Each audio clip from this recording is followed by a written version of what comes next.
Every year at Christmas time I get asked, did Coke invent Santa? The answer is no. St. Nick was around. However, there were different visions of Santa Claus. Some had him as tall, wearing a Pope's hat. Americans had him as this little dwarf guy with a Lord of the Rings type pipe. But in 1931, we hired a Swedish artist, Haden Sundblom, and he drew on his background and drew a red, white, jolly, grandfatherly type figure. And Coke used Sundblom Santa every year from 1931 until 1964. So we didn't invent Santa, but the red and white jolly Santa that you know today is the standard image of Santa came from Coca-Cola advertising.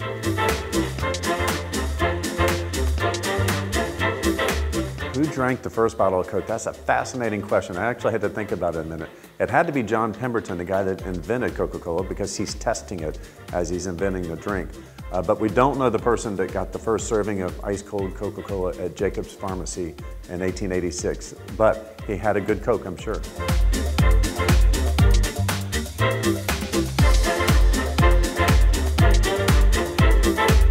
I get asked all the time if I've seen the secret formula. The answer is no, I've never seen it, and I actually don't want to see it.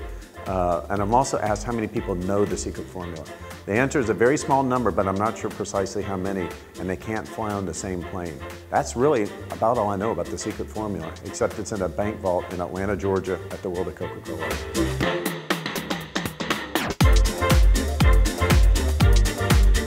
Who invented the Coca-Cola bottle?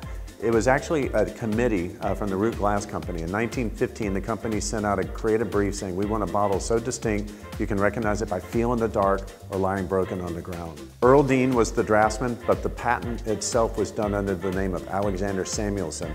He was the shop foreman at the Root Glass Company, the company that invented the wonderful Coca-Cola bottle.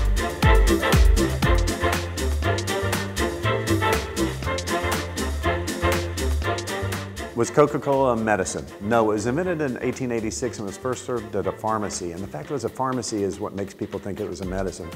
But soda fountains were always in pharmacies, and they were so important for American culture.